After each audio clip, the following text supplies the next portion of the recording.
So we got our first request in the chat to go over a problem involving multiplicity of zeros. So I'm going to go into test 3 review.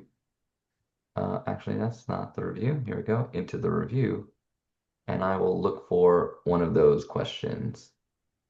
So let's go ahead and just share my screen. And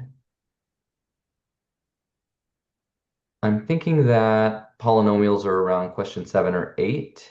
Yeah, so maybe question 9. Here we go. That's exactly right. So this one says to state the zeros of the function and state the multiplicity of those zeros. So it's a two-parter. We want to go ahead and find the zeros first, and then we want to find their multiplicities once we're done. So um, remember, if this idea of finding the zeros of the function is confusing to you, just replace that word with x-intercepts. Okay. So that's the same thing as x-intercepts, which means I need to set the entire function equal to 0 and then solve that. Okay. So what we'll do is give me a moment. I'll write this down on paper so we can see how we're going to work this down on paper. This is q of x is equal to negative 3x to the fourth power times x plus 2 to the third power times x plus 4 to the second power, it looks like. Okay. So now I'm going to just switch on over to my document camera, assuming that it works. Looks like it's not working. Let's try that one more time.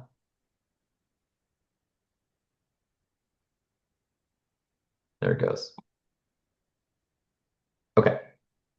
So the first thing we want to do is find the zeros, which is the same thing as the x-intercepts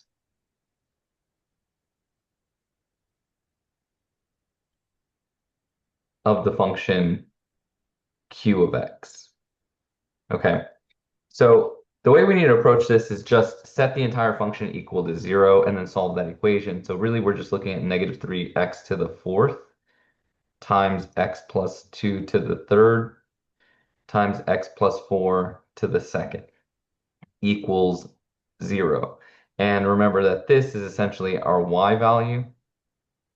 Not going to be super relevant here, but the nice thing is that when we set a polynomial equation, which this is a polynomial equation, that we can use the zero product property if it's in factored form, which it is, okay? So what we can do is take this factor, the negative 3x to the fourth power, set that equal to 0 as its own little equation, okay? We can do that for the next factor, which is x plus 2 to the third power. So that's going to be x plus 2 to the third power equals 0 equals 0. And then finally, x plus 4 to the second power equals 0. Okay, we give you guys a moment to think about that. Maybe write it down if you're following along. Does anybody have any questions up to this point?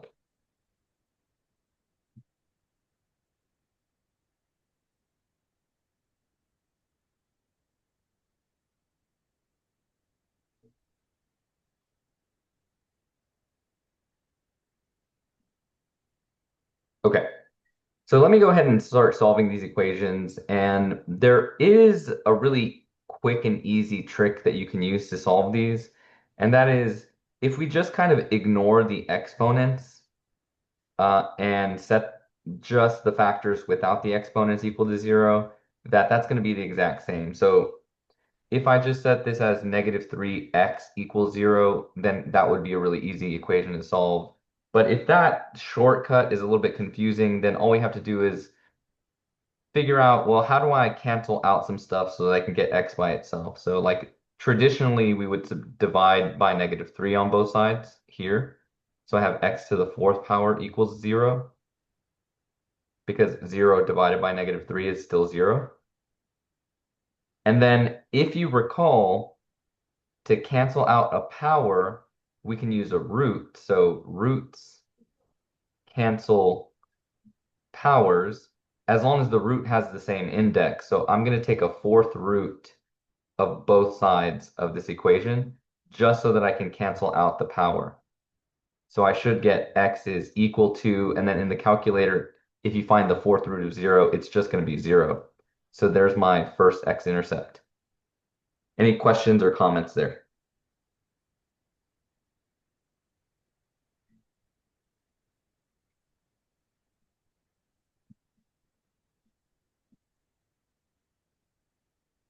Okay. So for this next equation that we have to solve, we have a third power that we would like to cancel out, because if we can cancel that out, we can remove the parentheses and then sort of get the x by itself eventually. So all I'm going to do here is take the third root to cancel out that third power. So I'm taking the third root of both sides. Third root cancels out the third power. So I'm left with x plus 2 equals, and then the third root of 0 is 0. So now it's just a matter of subtracting the 2 over to the other side, and x is equal to -2. So there's my second x-intercept, or my second 0. Okay, so I'm going to say that these are my zeros down here.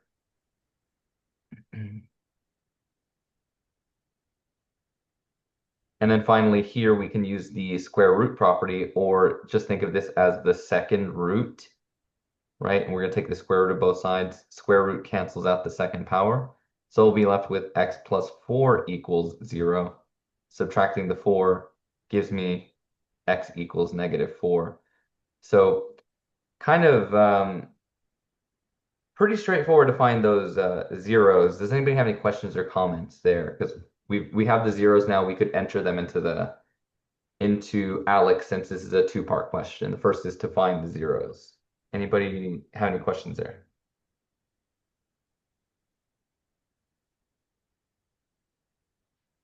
The second part is to find or the multiplicities of each zero. And here, the vocabulary is going to be really important. And I've mentioned this to multiple students at this point, but you got to get this vocabulary down. And it's the same way that you would if you were reading a book and you came across a word that you were not familiar with. Usually what you would do is look up the definition or maybe a synonym, and then just replace that word every time you come across it with the more familiar word. Multiplicity just refers to the exponent that's attached to the factor. So what I usually do to find the multiplicity of the zeros is just I look at my 0 and I look at the work that I just did to get my 0, and I just trace this back to the factor that it came from in the original equation. And whatever that exponent is,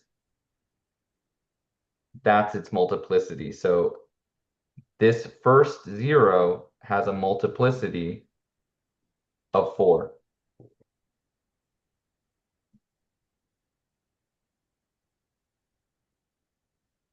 This next 0, which is a -2, if we trace our work back to the original factor in that function, it has a multiplicity of 3 because it exponents 3. And then finally, looking at this last 0, if I trace my work back to the factor that it came from, it has an exponent of 2, so it has a multiplicity of 2. And that's it.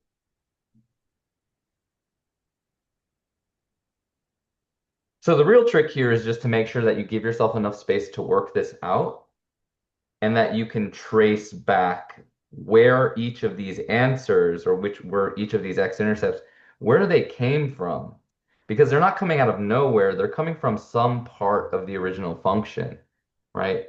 And so if we can trace that back, we can figure out what x-intercept is attached to which factor and which multiplicity goes with which x-intercept. Okay, does anybody have any questions, comments there?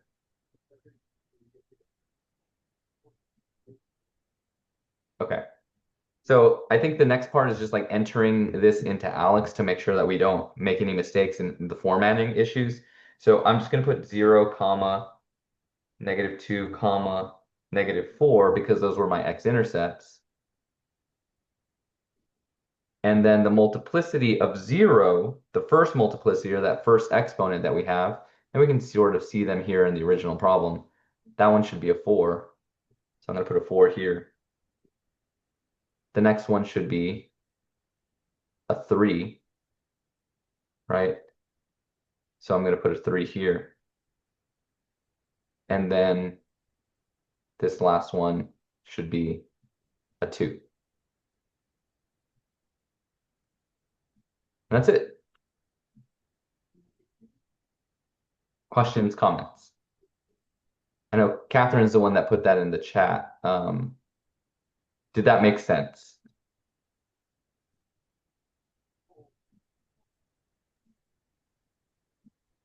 Okay. Mr. Aguilar, can you go back to that paperwork? Yeah, for sure.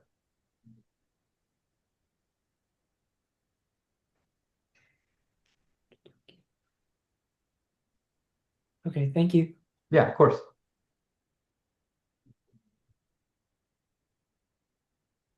Okay, so were there any other questions that you guys wanted me to go over here?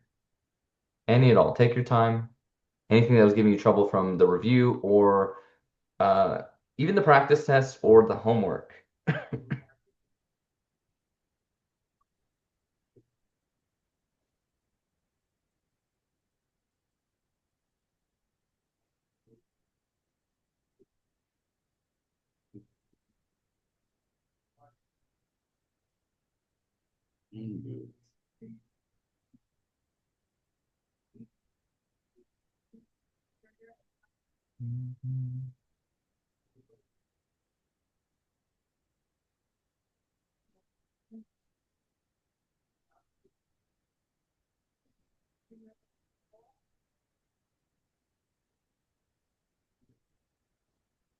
Yeah, no need to be shy, guys. If you guys have any problems, you want to throw them in the chat.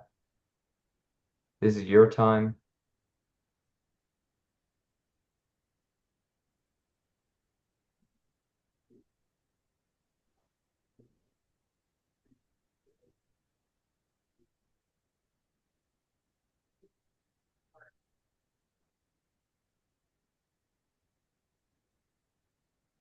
Number 8 on the review.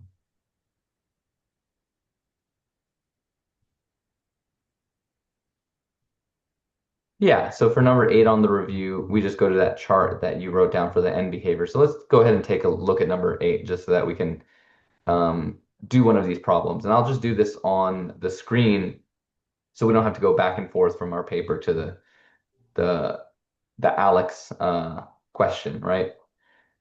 So first of all, when you read the instructions, I'm still hearing a lot of students say, I just look at these questions and I'm drawing a blank. I don't know what it's asking me to do. And for for me, I mean, I'm finding it a little bit difficult to relate to that because if we just read the instructions here, you have to know some vocabulary. And if you don't remember the vocabulary, then those are the sorts of things that you need to put on your cheat sheet. It says determine the end behavior.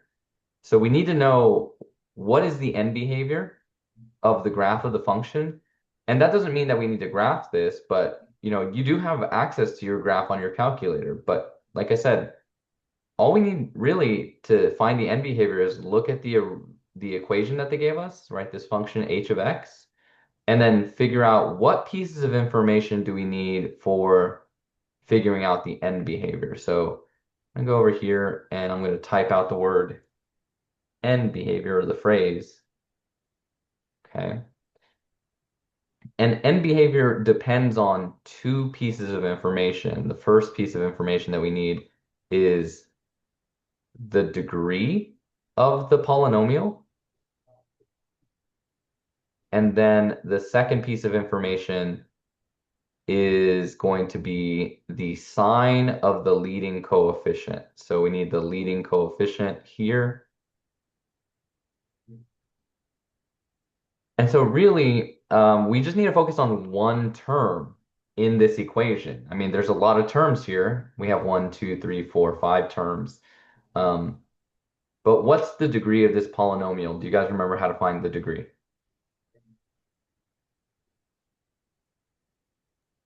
5. It's 5, right? And so just to define the degree, it's the highest exponent it's the highest exponent on the variable x, or whatever the variable happens to be, right? So I'm boxing in the 16x to the 5th because that's what we call the leading term, right? So I don't need to look at any of the other terms at all. I am only concerned with, and so I'm trying to do a thorough job here of scratching out everything else, because nothing else here matters. Just the 16x to the 5th. So we know that this is a degree 5 polynomial. And now I know the leading coefficient is a 16. And so we have to ask ourselves about the degree. Is this an odd or even degree? Odd. Yeah, that's odd. Okay, and based on the odd versus even polynomials, that tells us whether our graph is U-shaped or whether it's wiggly. So is this a wiggly or U-shaped graph?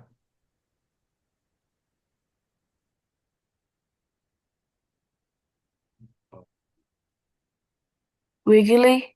Yeah, wiggly. Okay, and then my leading coefficient is positive. So that's a wiggly graph that wiggles up or opens up if you want to think about that. So there's 4 different shapes in those end behavior diagrams that I gave you guys before.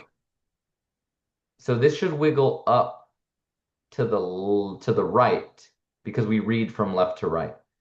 So we're looking for well, not we're looking for a graph, but this equation is going to look something like this on the left and right side of the graph. Okay. And if you wanted to, type the entire function into your calculator, you could see something like that. Although I will say that there are some limitations with the TI-84 calculator. Sometimes the graph is like really big, and then you have to figure out how to zoom out. But rather than doing that, and now let's get to the question, right? Because this is saying as x goes to negative infinity, the function is going where, right? H of x is the function, is going where? And then as x goes to infinity, the function is going where? And so what I want you guys to do is to be able to just focus on this end behavior diagram, okay?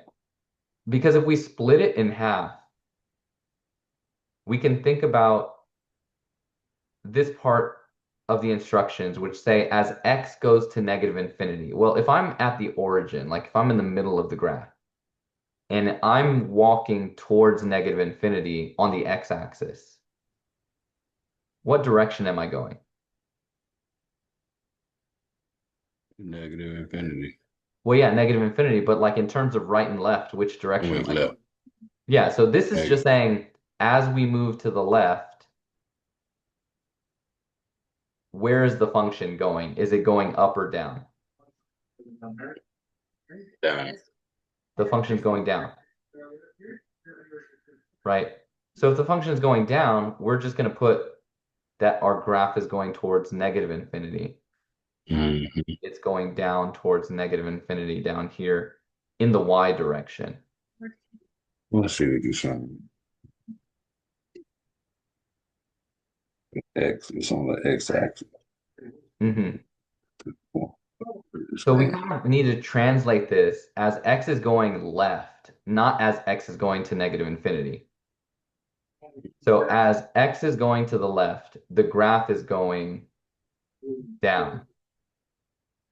And that's why we put a negative infinity there. Right? And so when we get to the next part of the question, as x is going, it says positive infinity, right? So that's like me walking towards the right, right? So as I move to the right, or if I look at the right side of the graph, is it going up or down? Up. it's going up. So I'm going to indicate that it's going up towards positive infinity. So I'll just go here and put a positive infinity. So this question is really just asking you, when you look on the left side of the graph, where's it going, up or down? Then when you look at the right side of the graph, where's it going, up or down? And you're just using negative infinity to indicate down and positive infinity to indicate up.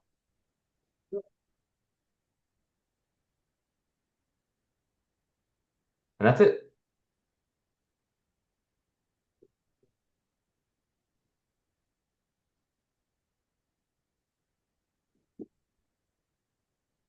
Okay.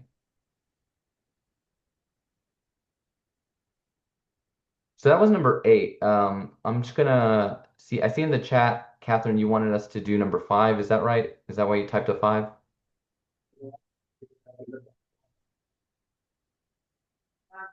I think she was saying that was the degree number. Oh, that was the degree 5. Okay, my bad. Okay, so then Gina, you were saying 17 and 19 of the review, right? Yes, I Okay. think I had put. Yeah. Okay, we'll do 17 and 19 next. But does anybody have any questions about this problem here? Maybe, just for good measure, I want to show you guys like this should be a little bit quicker. Why, if you have some of these notes about end behavior down on your cheat sheet, this shouldn't be like a question that drags at all if you can translate it quickly in your head, which, we should be getting some practice with the review. So like, let me try another real quick. So same type of question, just different, right? Question. Yeah, go ahead. How you said since we're practicing, we should be able to do it in our head. If we are able to do it in our head, do you still want us to write out? Yes. Okay. Yeah, I mean, we're just practicing and I'm going to show you how quickly this can go. But like the work is pretty much the same, right? Like if you wrote down, I need to find the end behavior here, the kinds of things I need to see is you write down, we're looking for end behavior. So you maybe write that down. And then we need the degree of this polynomial. Can you guys tell me what the degree of this one is? We can no longer find our product at Crown Shop. 7.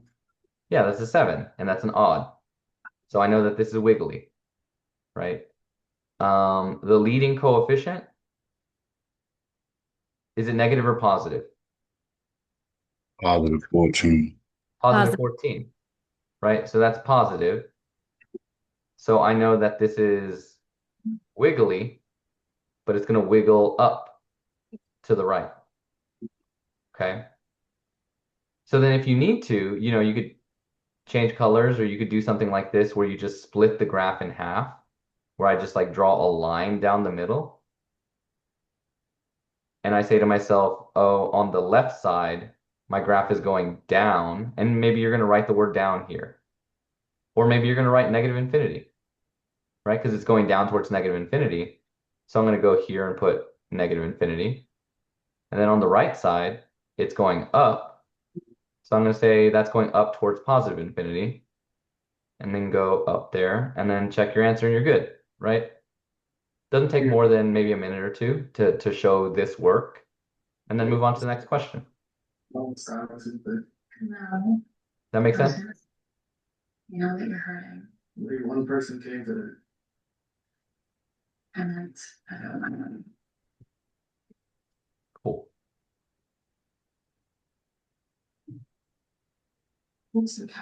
Okay, so let's take a look at number 17 and 19, I think it was. I'll double check the chat here in a second. Thank you, and I could both use it. So why don't we have these two? Let's see. Was this one kind of like the where we had to do it on the test last time, where we had to use the equation H minus B to figure out the time? H minus B. I know I have it written down. Oh, you're talking about the vertex where you have negative H, you have negative B over 2A. Are you talking about that one? Let me look through my notes because I know Okay. I wrote it. Because I remember last test we kind of had like a similar question to figure out the feet and the time. Yeah, but that last question was about a quadratic function. This one's not about a quadratic function. So like this test is not about quadratic functions at all. So like those tools for test 2, some of them are useful, like solving quadratic equations, zero product property, square root property. But we're not looking at vertex anymore, right? We don't have to find h comma k here. Just because it's a word problem doesn't mean it's the same type of word problem. Okay. So this one is actually, you got to read the problem.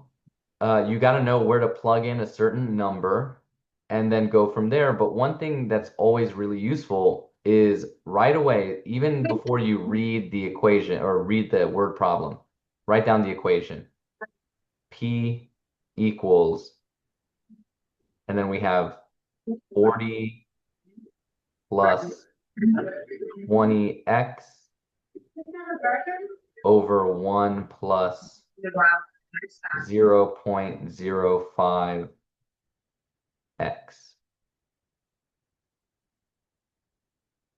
Okay. So once we have that written down, then maybe we'll actually read this question and see like what other pieces of information do we need, right? So suppose that 40 deer are introduced into a protected wilderness area. The population P, so P represents the population of the deer, can be approximated using this function, where X is the time in years. So X is years. Maybe I'm going to write that down. X equals years since introducing the deer. Okay. But we want the population to reach 220, and we need to see it will take blank years for the population to reach 220. Okay. So we want the deer population to reach 220. I don't care what we started with here. I want what the population is going to become. So this population, the P, we just need to replace that with 220. And once we do that, we now have an equation that's similar to some of the rational equations that we've been solving in class. So just going to write this again, 20x over 1 plus 0.05x. Okay. Any questions up to this point of how to set it up?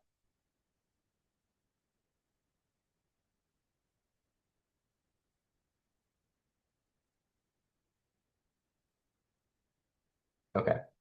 No. Well, this equation is a rational function because it has a fraction, and I know that we're maybe a little bit intimidated by those, but in class we had maybe a couple of days where we solved some rational equations, and rational equations are the things where we want to set up our buckets and then cancel out the denominator. So for this equation, we have two terms. We have 220, so I'm going to put a bucket in front of there. And then we have this other term, which is kind of complicated, 40 plus 20x over blah, blah, blah. Doesn't really matter. I'm going to put a bucket next to that term as well. Okay. And your goal when you set up the buckets is to put the bucket, like put something inside the bucket that will cancel out the denominator so that we no longer have fractions, right? So like this first bucket, if we look from left to right, if we looked at the 220, is that a fraction? Is there a denominator here that we're trying to cancel out? No. No. No. So for now, I'm going to ignore that one and move on to the second term. This behemoth over here, 40 plus 20x over 1 plus 0.05x. And then ask myself, like, what do I need to put in the bucket to cancel out the denominator? 1 plus 0.05x. Yeah, put that exact same denominator in there. So 1 plus 0.05x. And if that goes in one bucket, then that needs to go in the other bucket as well. 1 plus 0.05x. And then here's my favorite part, right? Where we get to cancel out common factors. So if I have something in the denominator that matches something in my bucket, I get to cancel it out. Okay, whatever's left over is going to come down.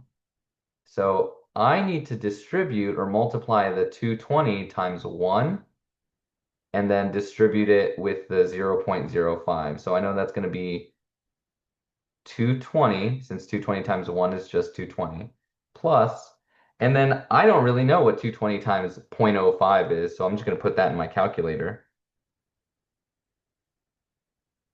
0.05 times 220, I'm getting 11. So that's going to be 11x. Don't lose your x there.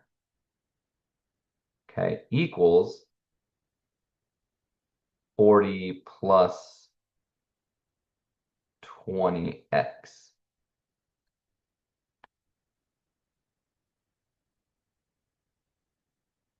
Okay, well, like the thing we were trying to do here was cancel out the fractions, which we've removed all the fractions. We've cleared the fractions by setting up those buckets, and technically we just use the LCD to cancel those fractions. Now we just have hopefully an easier looking equation. Maybe at this point we're forgetting some of the old stuff, but this is just a linear equation. And so our job is just to get x by itself. So what's the first step that you guys want to do here to get x by itself? Minus 11. Yeah, we could subtract 11x. I could subtract it from the x's over here. Okay, so I'm running out of space a little bit. I'm just going to draw an arrow and go over here.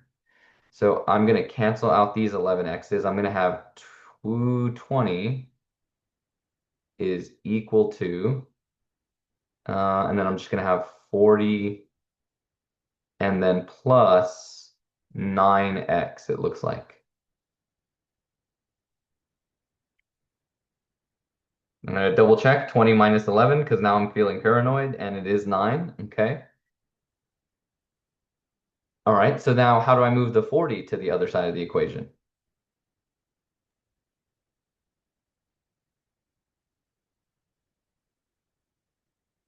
Just subtract that 40 over.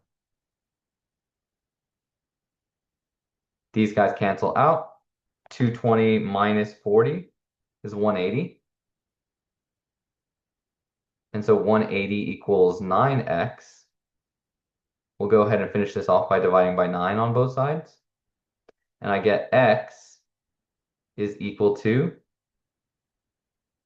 20, I think. Yeah. 20.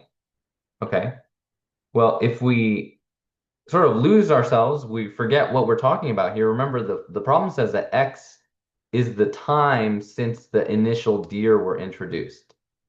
So we're wondering how many years is it going to take for the population of deer to get up to 220? It's going to take 20 years.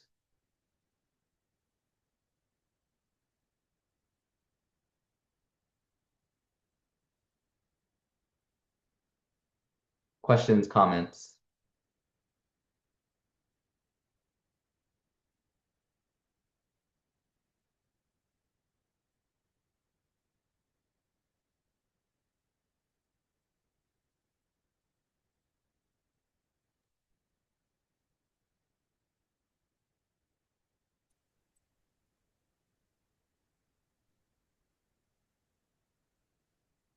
Are you guys okay with this? Is this a little bit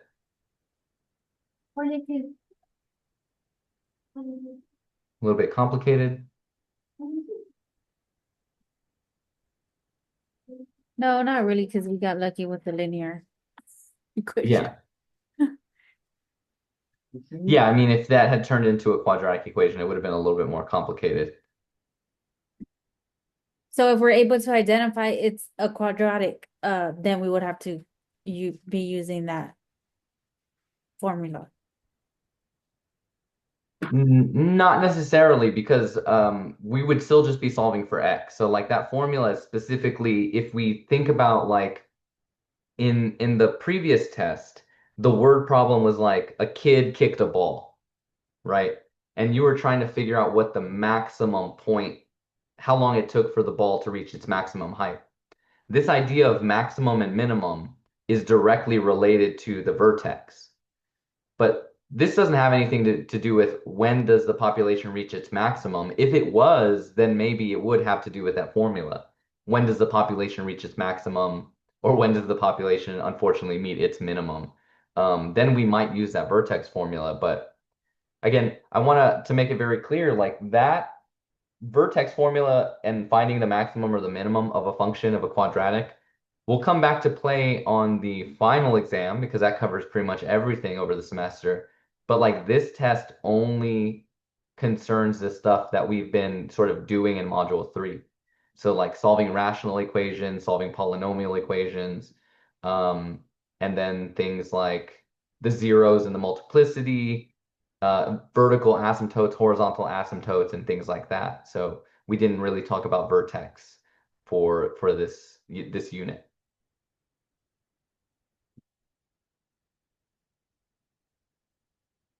Okay.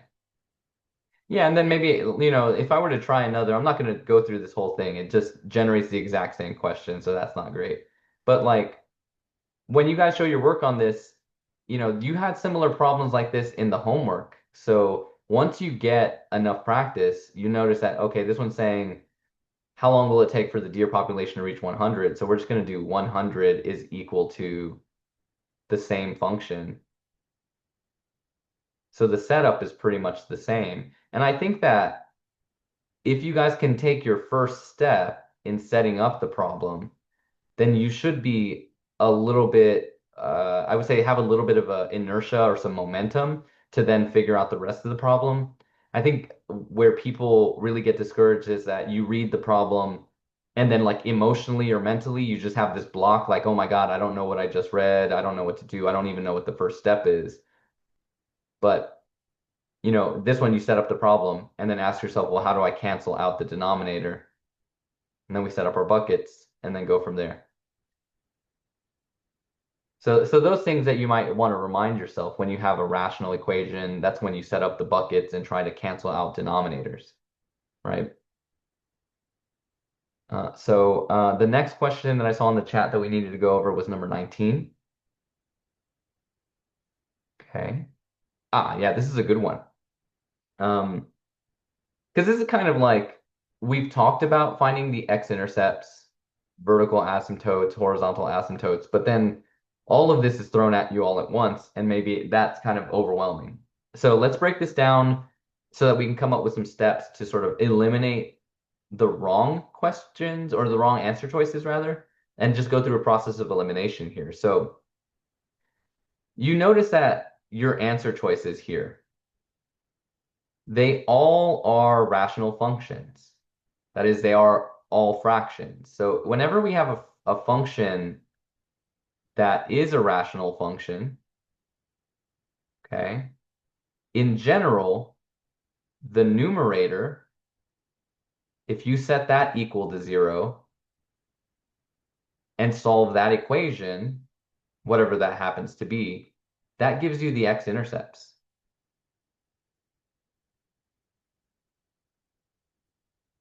Okay, so the numerator here is going to be related to the x-intercepts. Then the denominator, whatever that happens to be, if we set that equal to 0 and solve it,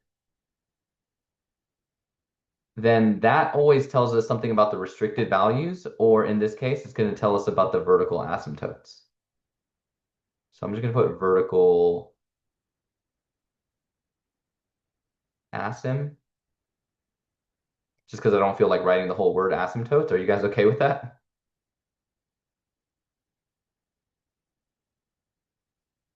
Yes. Okay. So we want to kind of come up with a plan for figuring out which of these functions generates these conditions, because the question says, find an equation of the function that meets these conditions, right? So if we look at our first two answer choices, they have the same numerator, right? Negative 48x minus 60. Whereas the second two questions have a slightly different numerator. We have negative 48 plus 60 here, negative 48 plus 60, right? So the numerator tells you about the x-intercept. What I'm going to do is just see which of these pair of answer choices gives you the correct x-intercept. So for instance, since the first two have the same numerator, I'm going to set that numerator equal to 0. And then solve that equation. So this is just a simple linear factor, linear equation. So how do I get the x by itself? What's my first step? Plus 60. Yeah, I'm going to add 60.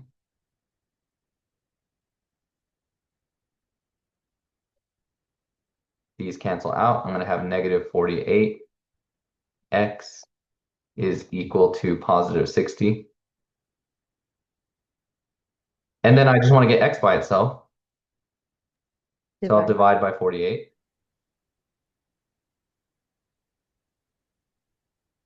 And if you keep telling yourself like, oh, I don't know what 60 divided by 48 is, and you're not grabbing your calculator, then like, I don't know what to tell you because like we've been saying, just let the calculator simplify this fraction for you, right?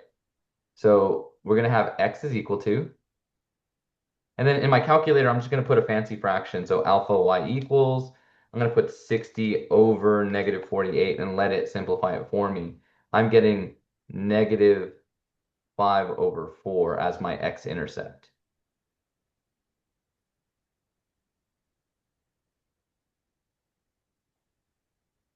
Are you guys okay with that x-intercept?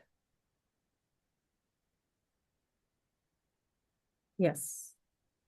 Okay.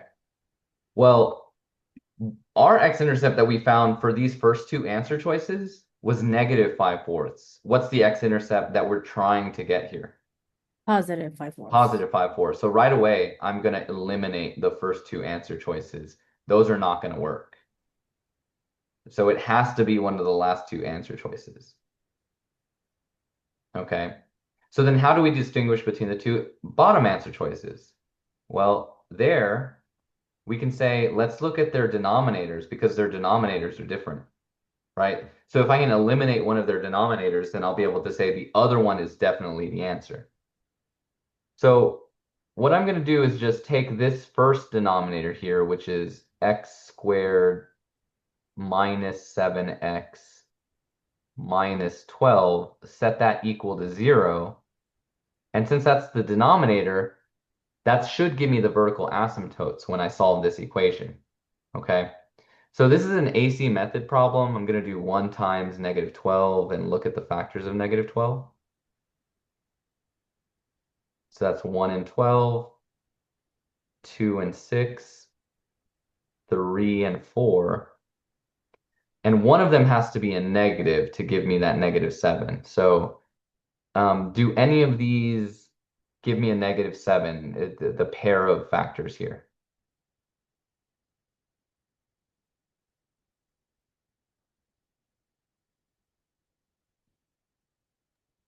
It would be.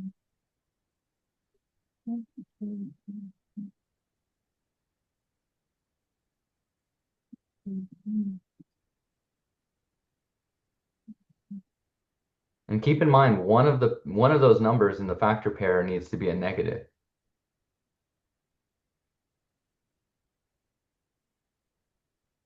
Are any of those going to give me a 7 or a negative 7?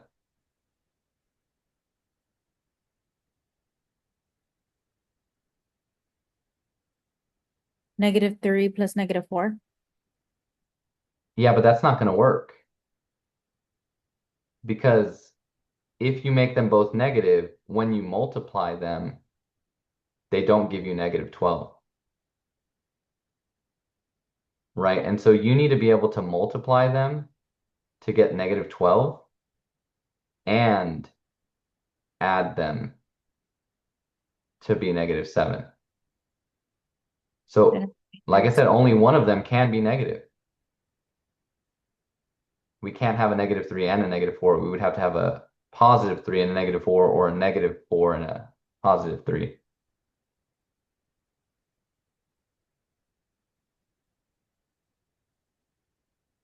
Well, I know 3 times -4 will give you -12.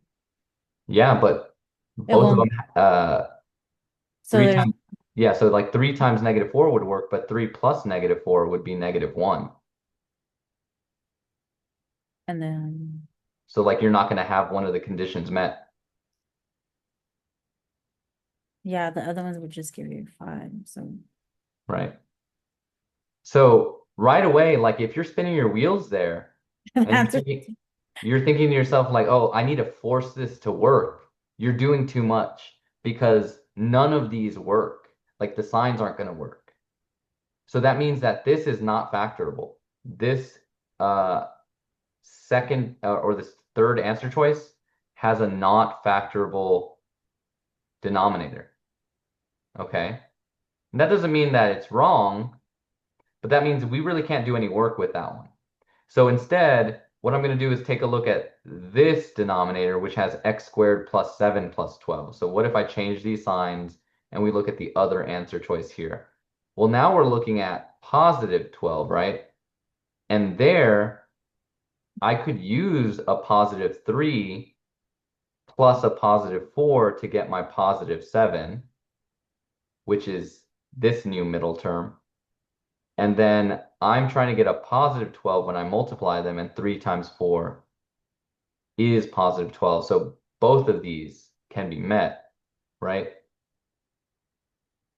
So like if something's not factorable, you really need to like check thoroughly and not try to force it, because like if you try to force it, you're gonna make a mistake. Okay. So like this one should factor into x plus 3 times x plus 4. And if we set those equal to 0, this gives me a vertical asymptote at x is equal to -3. And this one gives me a vertical asymptote of x equals -4. And are those the vertical asymptotes that we were looking for? Yes. Yeah. So that means that the only answer choice that works is this last one.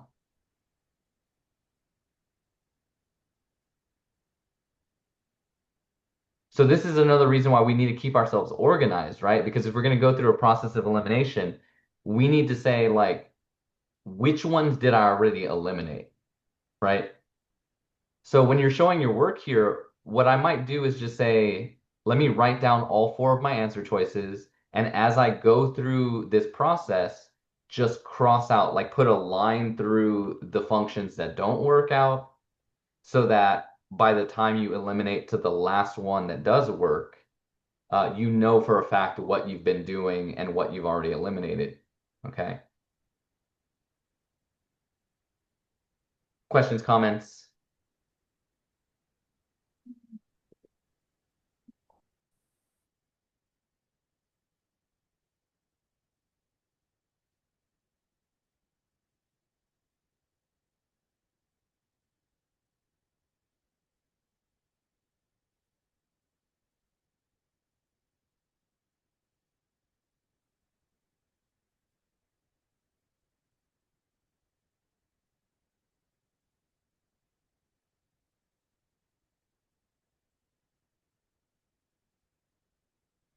Okay. Let's So see. I did have a question. Yeah. So since for this equation, we confirmed the vertical asymptote. So Asymptote, yeah. do we have to make sure all the other ones are true as well? To the equation? Or we Technically, just have to choose one? technically yes, but like, Okay. you know, really for these two problems, the vertical asymptote and the vertical and the x-intercept are probably the most important things. Like if those don't work, then none of the other conditions are going to work. So as long as we check those, that pretty much helps us find what's the correct answer choice. For instance, like number 18 is a very similar type of problem, right? So what I might do is look at my answer choices here and say, let's look at the numerators. Which ones have the same numerators? Well, this one is x squared minus 4x plus 5. This one is also x squared minus 4x. I'm sorry, plus 4x minus 5. Well, those are different, right? not as neat as the other one because what are we looking for? This is a minus and a plus. Oh, these are all different, right? So this one might take a little bit more time, right? I might say to myself, let's see if this numerator works. So if I set x squared minus 4x plus 5 equals 0, I'm trying to see if I get the correct x-intercepts, right? So, this is where it pays to like have that fast factoring method down. And so if I can factor this quickly, I know I need the factors of 5. That will give me a -4. So that tells me I need a -5 and a +1. Actually, that's not going to work either. Let me do my full chart. So let's see. We needed a 1 times 5, which is 5. So that's going to be 1 and 5 because that's prime. Both of these need to be positive or they could both be negative. So this isn't going to work because 1 plus 5 is 6, or -1 plus -5 is a -6, right? So that tells me that this is not factorable. So maybe I'm going to say, let me X this out right now and move on to the next one. Let's see if this one's factorable. X squared plus 4x minus 5 equals 0. And it looks very similar, but the signs are different, right? This time I'm looking for a -5. So one of my factors could be a negative. And sure enough, if I put a -1 and a +5, that will multiply to give me -5 and add to give me the +4. So that one factors into x -1 and x plus 5. So that means my x-intercept should be a +1 and a -5. So then I'll check that. I said I needed a +1 and a -5, so this one checks out. Okay. So this one actually has the same numerator. So that one checks out as well. But that means that this numerator can't work, right? So I'm going to cross this one out here. So then it's just between these two middle equations then, and I'm going to go ahead and grab this first denominator down here and see if I get the vertical asymptotes that I need. So plus 8x plus 16 equals 0. And that's going to be a 4 and a 4, so it's going to be x plus 4 and an x plus 4. I'm just skipping some steps here just to speed this up because nobody asked for number 18, but it's similar. These are going to give me -4 and -4, so those are repeated. And that does give me the vertical asymptote at -4. So I'm going to go with this one. It doesn't matter if that vertical asymptote is repeated. If it's the same number, then we should be good. And we are.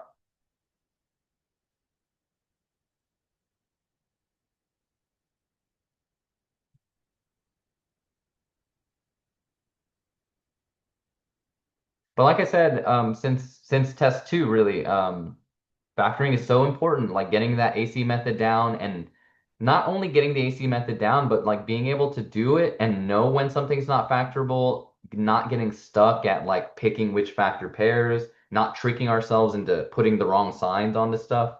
We really have to get that down pat, so that we can quickly use that tool and then move on to the next problem.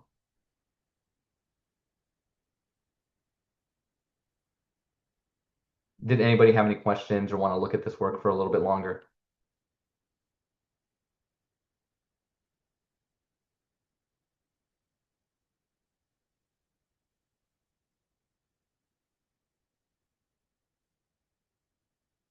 Yeah, and at this point, I'm kind of feeling like, it's a little bit silly when students are like, do I have to show my work if I can do stuff in my head? Like, yeah, you definitely should. Look at all this work I put down.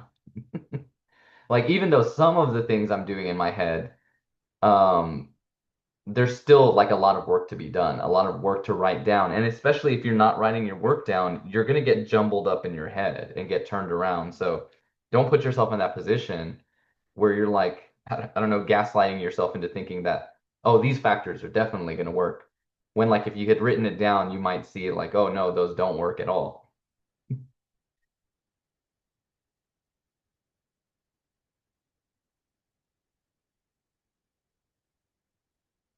Questions, comments, concerns? Were there any questions that were in the chat that I've missed? I think I've been scrolling through it and trying to see if there were any other questions you guys wanted me to go over. We did 17, 19. We did 18, which was an extra one, but similar to 19. Any questions from the review or previous homework assignments that you guys wanted me to go over? Although I will say that the test is more like the review and the practice test. So, if you focus your efforts there, I think that would be a better use of your time.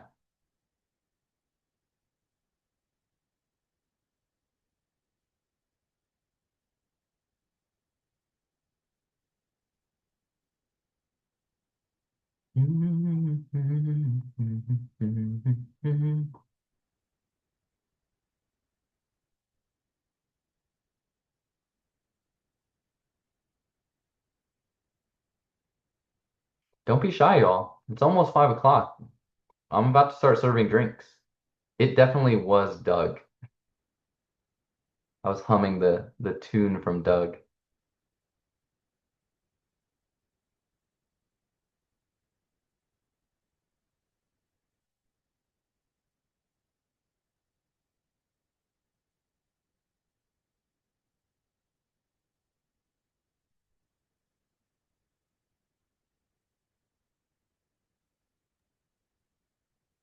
Number 2, Okay, let's take a look. I'll Number just two. numbers out so we can Yeah, for sure. we have you here. Mom. Yeah, I'm saying we all set aside this time to come here on a beautiful Friday. Actually, I have no idea if it's beautiful or not. It looks kind of cloudy from where I'm sitting. Let's go, guys. Let's just give them questions. Yeah, let's just Let's throw get me some problems. Okay, so this one says solve the equation. This is a polynomial equation, so it's like the cousin of the quadratics, which means that I probably want to set this equal to 0 and factor it, which it's already set equal to 0. So 2a to the third power minus 6a squared minus 20a is equal to 0. Are you guys okay with me doing this on the screen and not on paper? Or would you prefer me to go over to paper?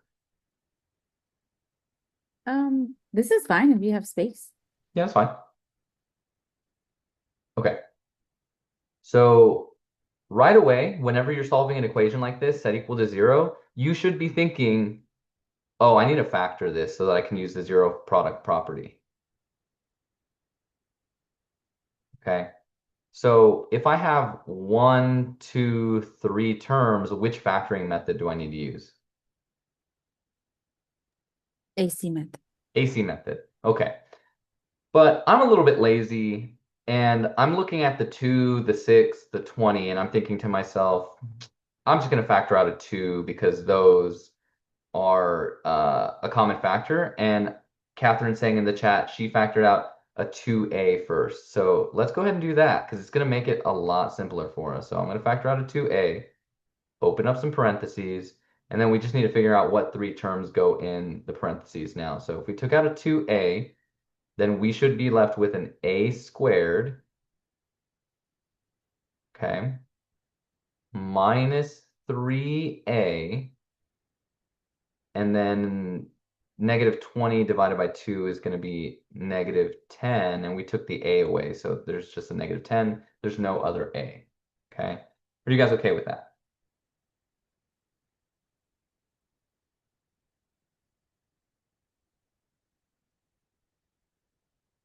Okay. So if you're okay with that, factoring out a 2a, then we'll just use the AC method on this stuff in the parentheses. So that's 1 times negative 10. So I'm looking at the factors of negative 10 and seeing which ones are going to give me negative 3, which is going to be the 2 and the 5 for sure. But which of those needs to be negative?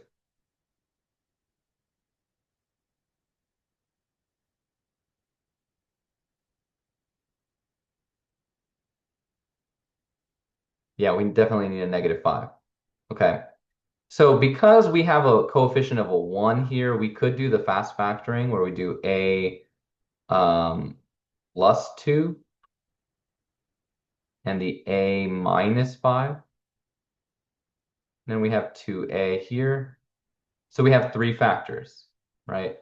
And if we set these 3 factors equal to 0, we can solve those equations. Okay, so we'll do 2a equals 0. We'll do a plus 2 equals 0. And a minus 5 equals 0. Now, I feel like some of you guys are already doing this thing in your head where you're saying, oh, if it's a plus 2, -2 is my answer. That's fine if you're doing that. But I'm noticing that when students do that, the 2a they get like super confused about, and I'm like, okay, well, you can do some stuff in your head, but then this other stuff that I think is supposed to be a little bit easier starts to like fall to the wayside. So if you want to be thorough, put them all equal to 0, and then ask yourself, well, how do I cancel out this 2 that's next to the a? You divide the 2, right? So we should have a is equal to 0. That's one of my solutions. Subtract the 2 here to get a is equal to -2. And then add the 5 here where we get a is equal to +5. But see, it's all about keeping yourself organized. Like I should see this kind of work there. And also, I talked with another one of your classmates in the earlier Zoom session, the earlier review session, and she was saying that she's already on her 3rd spiral notebook for working through math. And so like I was not kidding. From day 1, I said, you probably need like a 3 to 5 subject notebook for this class alone. And that's just so you can give yourself enough space to work things out. You really need to get out of the habit, if you are in this habit, of just like scribbling stuff down, because this is not the kind of math that you just grab the back of an envelope like some junk mail and you just scribble some stuff down and then you figure it out. You really need a plan of attack. You need to organize yourself. And these are big problems. So you need to give yourself enough room to breathe. But if you do that, and if you color code yourself and if you give yourself that room to breathe, like this shouldn't be too bad. But I know that old habits are hard to break. And you can lead a horse to water, but you can't make him drink. But like if you organize it this way, you should be at least going in the direction of the correct answer. We might still make some little mistakes here or there, but we're all human. And I'm going to look at your handwritten work. So I wouldn't fret too much about Alex telling you that you're wrong or not, like the lecture that I keep giving you guys. It's not just, oh, I don't know anything versus I know everything. There's some number between 0 and 100% that you guys are probably at. And I guarantee you that it's not as close to 0 as you feel like it is sometimes. Okay. So any questions about this one?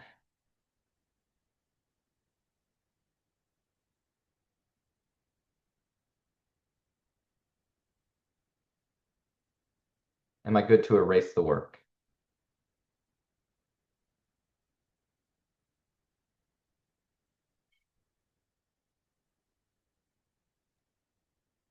So I can't remember what are we factoring, like because I know that's the first step. Mm-hmm. So, but when you write it down and you bring it down, Like for this problem in particular, or just like in general, you have a hard time remembering when we're factoring? yes. This is a good question. So it's not specific to this one. It's just like whenever you see a problem, you're like having a hard time remembering what to factor or what to bring down. It's mostly like, because you know how the first step was to factor. Uh-huh. I tend to kind of miss that sometimes. Not all the time, but sometimes I do. Yeah. Let's think about this. Let me go over to paper real quick, and maybe this will help solidify some of our thoughts. So like this test that we're getting ready to do has maybe three topics. I think three main topics. And the first one is solving radical equations.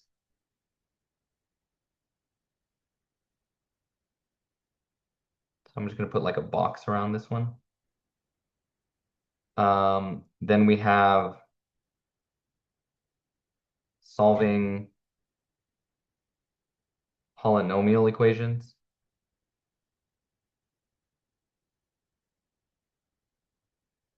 But really, solving polynomial equations is all about polynomial functions. So like that would be the overarching idea, polynomial functions here.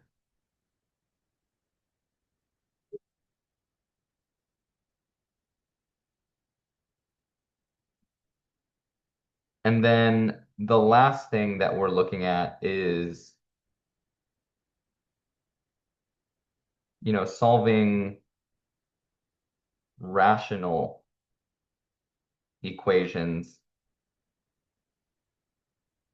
And really that's related to the graphs of these rational functions that we've been looking at.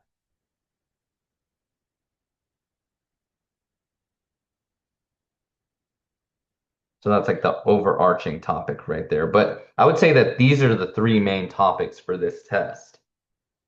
And they're all sort of use different tools. So for instance, with radical equations, those are the things that look like the nth root of x is equal to something. I'm just going to put k here, where k is just a constant. And so whenever we solve radical equations, what we needed to remember is that roots cancel out powers as long as we have the same index on the exponent. If the index of the exponent matches the root, then we can do something like this, where we had the nth root of x is equal to k. And we said, oh, to cancel out this power, I just need to raise this to the nth power. And then that ended up turning into either a linear equation or a quadratic equation.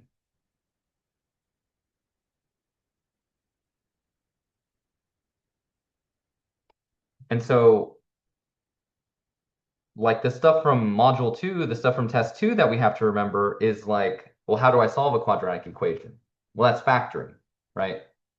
So maybe then we say, okay, for the quadratic equation part, at least, we factor, and you have all those different factoring methods. So I'm going to put like a heart around factoring, as goofy as it seems, because that's like at the heart of a lot of these problems. Okay. So like to put this into context, and I'll come back to this sheet that we're working on here. Let me just pull up a problem from like the review, right? This first problem is, it says solve the equation, but like you need to be able to recognize this as a radical equation. Sometimes I make this joke that like, you always hear this. I don't hear this so much in San Antonio because like there's a lot of Hispanic people, a lot of Mexican Americans here, and like because I'm familiar with what Mexican Americans kind of look like, I can tell them apart. But like if I were to go to like Mobile, Alabama and meet with some of my stepdad's family who are Black Americans, and I'd be like, oh man, all these people look alike. Starting to feel kind of racist, right? Once you get familiar with the Mason family, right, now I'm able to differentiate his cousins from each other, right? And I can see the similarities and I can see the differences. And so, like, even when you go in ignorant, I know that everything looks the same. Once you spend a little time getting used to it, then you can draw out the differences. Same thing like if you were talking about twins, it's a less funny example, right? Sometimes when we look at identical twins, we're like, oh man, I can't tell them apart. How do you tell them apart? But if you start spending some time with them, you pick up the differences between the twins, right? So like this kind of an equation, even though it says solve the equation, I'm looking at those roots, that third root, and I'm like, oh, this is a radical equation. So like right away, your brain, you need to train yourself to say, this is a radical equation. It's not a rational equation. It's not a polynomial equation, right? So like on the sheet that I just made, I know that if I have the third root, I'm going to use the third power to cancel that out, right? So once I do that, I get b plus 2 equals 4b minus 7. And that's just a linear equation, right? For a linear equation, we just need to get the b by itself. But knowing what type of equation reminds me of what tools I need to use to go about the first step. Does that kind of make sense? Yes. Right. So, going back to this like mental map that we're drawing, for a linear equation, we don't have to factor. This one turned into a linear, so we just need to solve for x or solve for b. But if it had turned into a quadratic equation, we would factor, okay? So that's like the key for these radical equations here. And then for the polynomial functions, there's a lot of ideas in there, but like one of the ideas that's super useful is like to find the zeros of those polynomial functions. That's the same as finding the x-intercepts. And so if I have something that's like, you might draw an example here. In the book, they use the ax to the n power plus bx to the n minus 1 plus cx to the n minus 2, yada, yada, yada. But like on your note sheet, you might put an example here of like x to the 4th minus, maybe we'll do plus 8x squared plus 16 equals 0. Okay. And so if you can recognize this as a polynomial equation, because it has like these exponents that are higher exponents,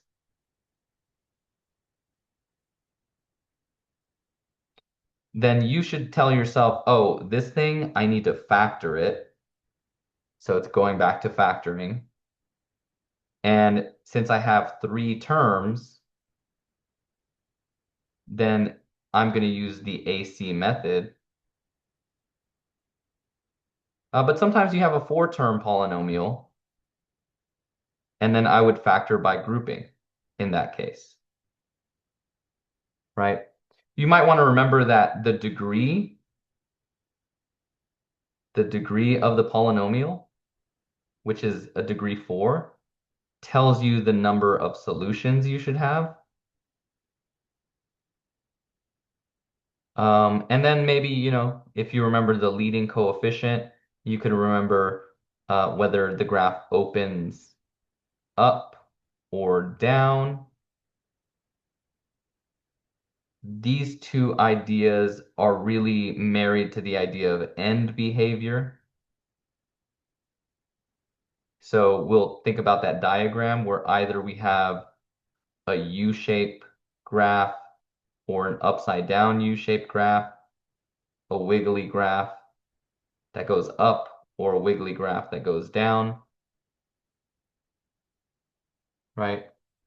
Because like sometimes I think that students, when they're making their cheat sheets or their note sheets to use on the test, they're just putting like every problem from the review and squeezing that onto a piece of paper, which is fine. I mean, I guess it'll get you the grade that you want, but it's not helping you build like a map of how these things are connected to each other, right?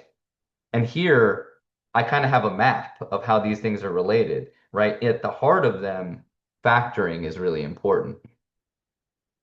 And then they each have their own little kind of like distinct zones. But it's like the map of San Antonio. Like if somebody told me, oh, I live over off of in the Alamo Ranch area, immediately in my head, I think, okay, so towards SeaWorld, which is far for me because I grew up on the northeast side. But if somebody said, oh, I live near Selma, near the Forum, I'd be like, okay, I'm on the northeast side of town now. I know what's over there. I know what streets connect it. Oh, I'm on the south side. I'm by the missions. I know exactly where I am. So like if you tell me, oh, we're solving a polynomial equation, I'm thinking factoring. I'm thinking the degree of the polynomial is going to be important, right? Yeah, that makes sense now that you're like, we have to connect them. So for the Yeah. end behavior, is it only the LC or the degree or both? It's both. Both? Okay. Both of those. Yeah. And so, you might want to box this in and say both of these are required for the end behavior, because remember that end behavior diagram determines on if you have an even degree or an odd degree. That'll tell you whether it's U-shaped or wiggly. But then the leading coefficient, if it's positive, you'll get these upwards graphs. And if it's negative, you'll get these downwards graphs. Right. And so like every time I see a note sheet that students make, and they're all different, right? They're all based on your style and what you remember and what you don't. But like sometimes I think if I saw something like this, I'd be like, oh, okay, this student's got it down, because like they're seeing how they're building connections between the ideas. And not all roads lead to the same place, but like sometimes the roads do lead to the same place. Okay. So then like with rational functions, these are probably the more complicated things. So I might put an example that looks like this. And again, I don't have to put stuff on top. I'm just going to say, like it's going to be a fraction. Maybe I'll say these are the ones with the fractions.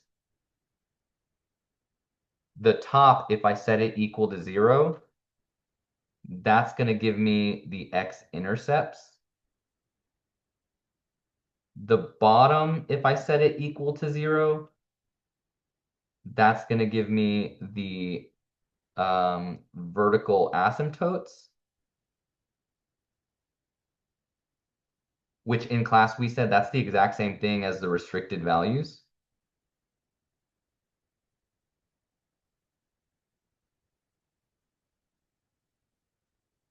You might also say to yourself, well, we also have horizontal asymptotes, which is kind of a different thing, even though it has a similar name.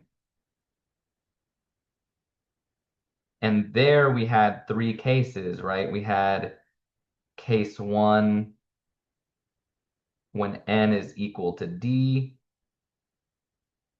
And this is the degree of the polynomial. So I'm going to put the degree of the top and the bottom. We had case 2, and that's when the degree of the numerator is less than the degree of the denominator.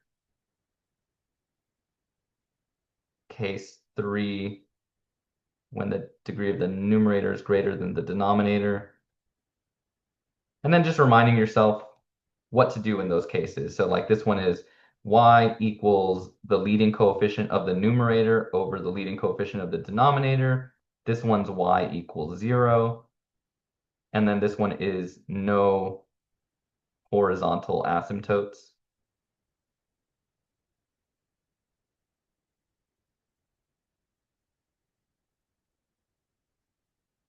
You might say to yourself here, with these kinds of functions, that sometimes we want to put them in factored form.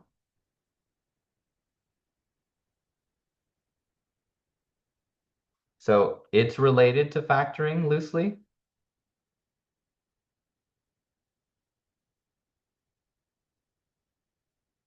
And then maybe on the back sheet of you have your mental map here. And it's kind of messy, but like we can follow the arrows, we can follow the roads where we need to sort of build understanding. And then on the back of your note sheet, for your second page, maybe you put some examples of the problems that are really giving you trouble. And we still have space in here where we could put some extra things, but definitely use different colors and box certain things in so that like they're nice and organized for the different regions of this city we're sort of building, It's the city of algebra here, right? Does this help, or does this kind of like make sense? No, this was very, very helpful. Thank you. Yeah. Because I think that's where, well, I can only speak for myself. I think that's where a lot of the confusion goes, is figuring out, okay, so what are we factoring for what? Yeah. Because I automatically would just want to start solving for linear equations because we're used to Yeah. it. And it's like, Yeah. no, you gotta differentiate which function to use and factor. Yeah, I mean, imagine that like I'm an EMS, right? Like I work on an ambulance, but all they've taught me is how to use the defibrillator. And I go to every situation thinking, oh, I need to use the defibrillator on this person. Oh, somebody just passed out because their blood sugar was too high. I'm going to use the defibrillator on them. Like, that doesn't make any sense. I'm going to kill this man with diabetes, you know? So you really have to be able to distinguish the different kinds of problems. And some of that is like, just calming down and taking a deep breath when you see a problem. So, just momentarily, I'm going to jump back over here. And I'll go back to the paper if we want to look at that some more. But like, question number 3, I need to ask myself, okay, it says solve the equation. Well, what type of an equation is this? In class, when I ask you what type of equation, it's not to like, discourage or shame anybody. It's like to try to train you that like when you're doing your homework by yourself at 3 a.m. and there's no one to hear your cries, like you should be talking to yourself and saying, okay, well, what kind of equation is this? And when I see a third power here, I know that's a polynomial, right? It's not the same thing as the third root, but whenever we mix up the words roots and powers, because sometimes students say, oh, we square something, and they said, oh, this is the square of 25. Nope, that's the square root of 25, right? So if you don't call things by the right names, then like you're going to end up in a world of hurt. Going back to my example of going to, Mobile, Alabama to see my stepdad's family, and I call his cousin Ray by like the wrong name. Yeah, I'm the one who's making the mistake there. Like I'm the racist because I think that all of my stepdad's family looks the same. I don't, um, but I haven't met all his family. He has a lot of family. But you know what I'm saying? Like ignorance brings out the fool in all of us. And so we really want to get familiar with this stuff. So polynomial equation. So I'm saying 1, 2, 3, 4 terms. So I'm going to factor by grouping. I know I should have 3 solutions. So I'm just going to jump right into factoring here because I know it's a polynomial equation. I'll look at the next one. Oh, look at that. I have 1, 2, 3 terms set equal to 0. Also a polynomial equation. I have a degree of 3, so I'm going to have 3 equations. Or 3 solutions, rather. 3 terms means I'm going to factor using the AC method. So maybe I'll factor out a GCF first because I see they all have V's. They all have a 2V. Might do that, but like you're going to factor there and then set those equal to 0 and solve. Another one, polynomial, moving on, right? We can start to identify another polynomial, moving on.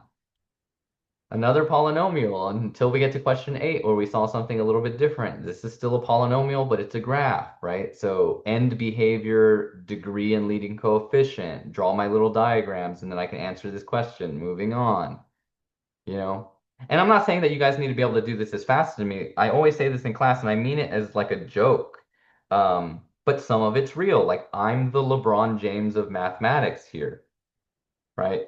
I don't expect you guys to be as quick as me. And you guys need to stop comparing yourselves to each other because, like, nobody is at the same place in life. Some of you guys have been out of school for maybe only 1 year. Some people have been out of school for 10 or 20 years. Okay. So, like, we got to stop having that judgment because all that anxiety and all that baggage that you have is like weighing you down. It becomes like, oh, I need to pass this. I need to pass this. I need to pass this. But like you need to understand, right? You need to break down these problems. Don't worry about passing. We're trying to build an understanding. But if you put so much pressure about passing on you, you're not going to be able to retain any of the information. Everything just becomes scary when it's always the highest stakes. So Any questions, comments? I know I've been ranting a little bit. Do you guys want to look at my mental map again, or is there another problem you guys want me to jump in and solve?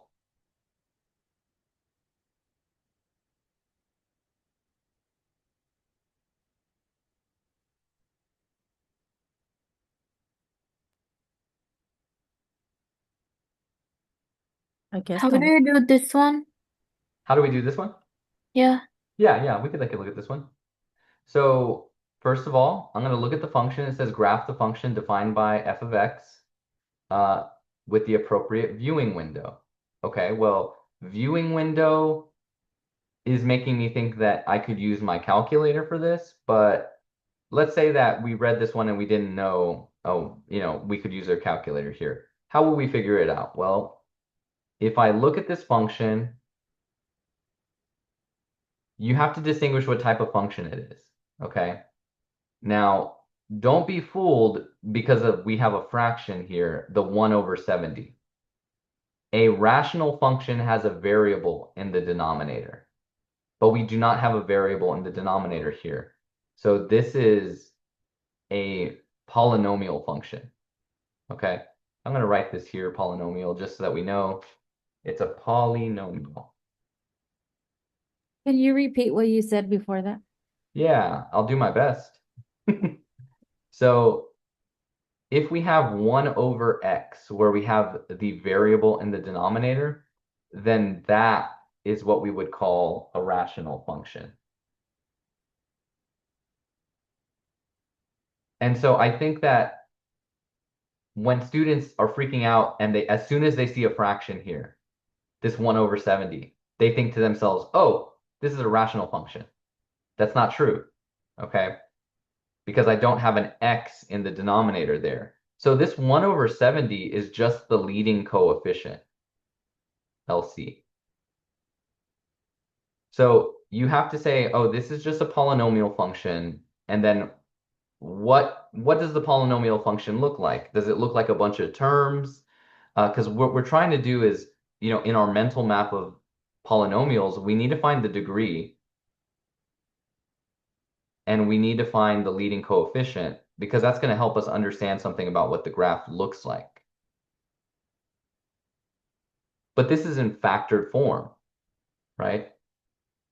Because I have a bunch of things in parentheses, I know that this has already been factored.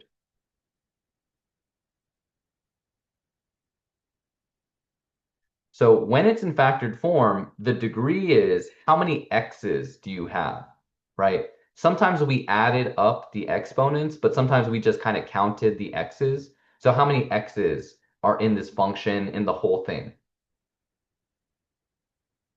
4. So this is a degree 4 polynomial, which is even. Are you guys okay with that? Yes. And the leading coefficient, I said, is the 1 over 70. Is that positive or negative? Positive. Positive, right? And it sounded like you said it a little bit quieter, like, is this a trick question? Like I'm afraid to say positive. It's clearly positive. Like you don't have to be afraid, right? So if it's an even and positive function, if you think about your end behavior diagram, right? We have these end behaviors. The U-shaped one, upside down U shape. Oh, it's the first one. Yeah, I'm just drawing all of them, but it is definitely the first one, right? So like, actually, I'm doing this last one wrong. If you already recognize which shape it should be, then it's an even and it should be right side up. So we're looking at this guy. So it should be an open up even based on this information, right? So if I look at my graphs and I said this should open up, this side's up, this side's up. That could work. But this one is going down, right? On both sides. And this one's also going down on both sides. So I'm going to say right away that it can't be this graph and it can't be this graph because those are opening down. Does that make sense? Yes. Okay. So then we need to distinguish the last two graphs because those are both opening up. And what might help us is figuring out something like the x-intercepts, right? Because we know how to find the x-intercepts of a polynomial function. And that's just set the equation equal to 0, right? So if I look at the equation, I have these factors. If I just set those equal to 0, like x minus 17 equals 0, x plus 9 equals 0. I'm going to get x equals positive 17 here. I'm going to get x equals negative 9 here. Then I had two more factors. I had x plus 1 equals 0. That's going to give me x equals negative 1. And then I had x minus 3 equals 0. That's going to give me x is equal to positive 3. Right? And I'm able to set those equal to 0 because if I set the whole equation equal to 0, then I'm using the zero product property to solve those equations separately. So those are my 4 x-intercepts. It's a degree 4 polynomial. I should have 4 x-intercepts. So now I'm just looking at where are my x-intercepts on my graph? Well, this graph number C is jumping out at me because I have my x-axis goes all the way to 20 and it goes all the way down to negative 10. So like right here, I could say this is a negative 9. I could say right here, this looks like a negative 1. Right here-ish. Right here, this is about a positive 3 because it's just below 5. And then 17 is right here between 15 and 20, right? So that has all the correct x-intercepts. So it has to be C because like all of these x-intercepts for A look like they're decimal numbers, right? Like this one might be 0.1. This one might be 0.5, right? Those are not right at all because my x-intercepts are whole numbers. They're bigger numbers. So it has to be C. Does that make sense? Yes. Yes. Yeah, so we're just trying to like, it's one of these things where I say this in class all the time, but like students will stare at the graphs and they're like, I have no idea how to do this. Well, you might not know how to do just like look at the graphs and pick the right one, but you know stuff about polynomial functions. So like just vomit on the page, not literally, figuratively. What do you know about polynomial functions? What do you know about end behavior? What do you know about the degree and the leading coefficient? What do you know about the x-intercepts? And like that is going to help you piece together which of these is the correct graph. Yeah, because once you commented on how both the graphs have decimals, we automatically could have eliminated that because there's like none of our x. None of the x-intercepts have decimals. Mhm. Right. So like that's another way I would have just gone in here and said like, oh, that one's not going to work and this one's not going to work. How did you got degree 4? So remember for this, if it's in factored form, you could count the number of factors you have, Okay. right? But just to be safe, I say how many x's do you have? So we count up the number of x's because like if, for instance, if this last one had a degree of 2 or like a multiplicity of 2, then technically this would be 2 x's.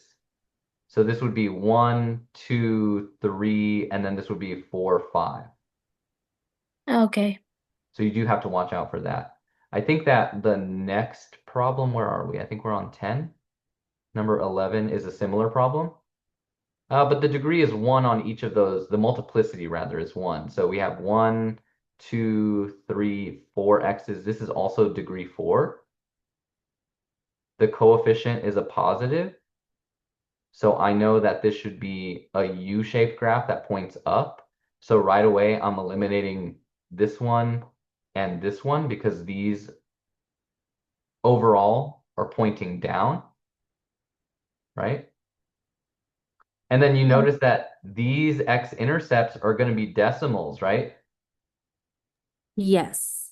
So boom, I'm picking D. not going to think about it.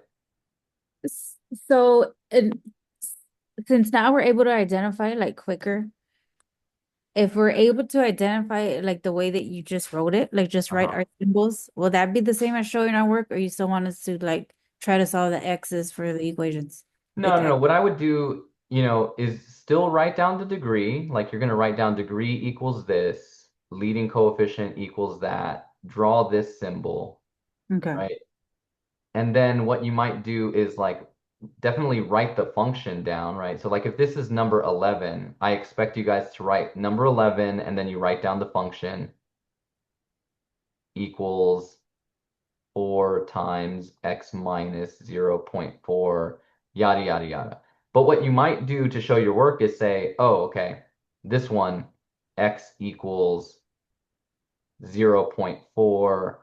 The next one, x equals negative 0.3, and Negative. so on and so forth, right? Okay. So you're just telling me like, oh, this is how I got this x-intercept, this is how I got this x-intercept, and then that's how I selected my correct answer. Okay. Got it. Yeah, that would be enough work here, right? But it doesn't have to be like the most complicated stuff. When I teach it to show you like how all the things are connected, I go all over the place, right? And I'd like beat this horse to death. But uh, you have a certain amount of time, so I don't expect you guys to be writing dissertations here, but you need to show enough work to say like this is where I got the x-intercept from, and then that's why I made my selection. Okay. So something should be written down and it should be clear. Okay, that's how I got my x-intercepts. That's how I found the end behavior, and that's good.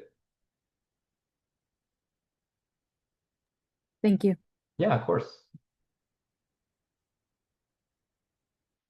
Any other questions out there?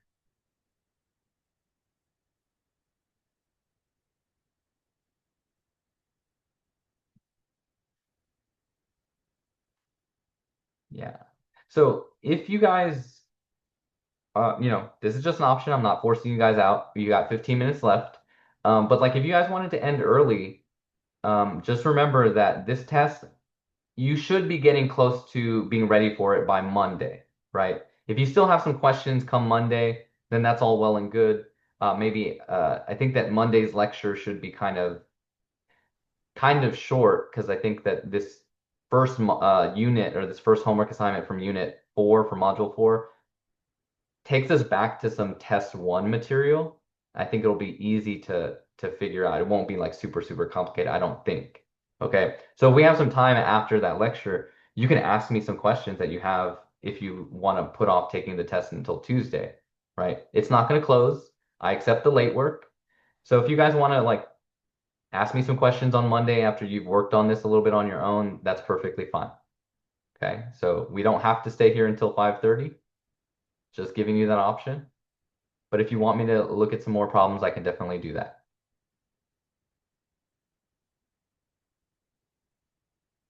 Are there any others in this review that you guys wanted me to go over?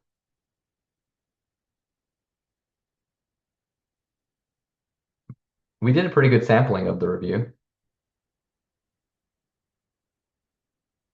Yes, it was helpful. Thank you.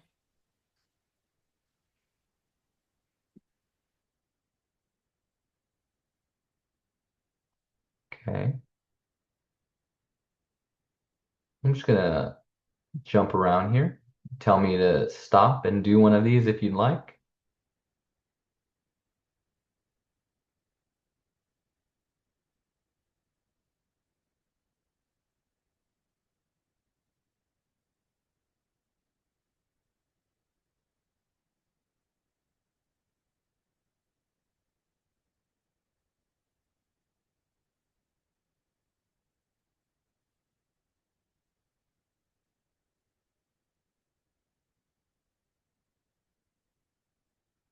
Okay.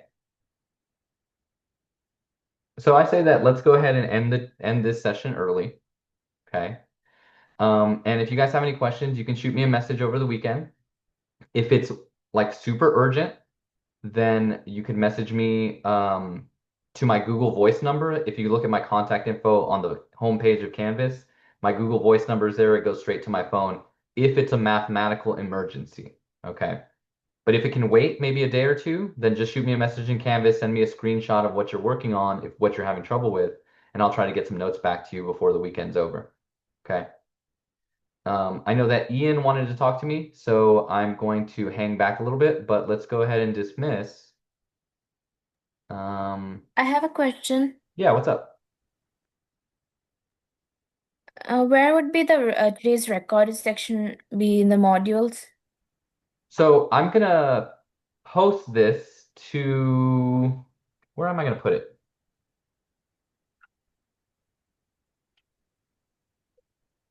Let's see. Actually, that's a good question. Let's do something real quick. Let's go over here, I think. Let's go over to Canvas. We go to the modules. Lecture notes. I think where I'm going to put this is in the lecture notes here under Mr. Aguilar's lectures. If you scroll down to the bottom, I will put it down here. It'll be video number 6. I'll call it Review for Test 3. Is that okay with you guys? Yeah, okay. Yeah. Okay. So that's where you can find it. Okay, thank you. All right. I'll see you guys later. Good luck with your studies.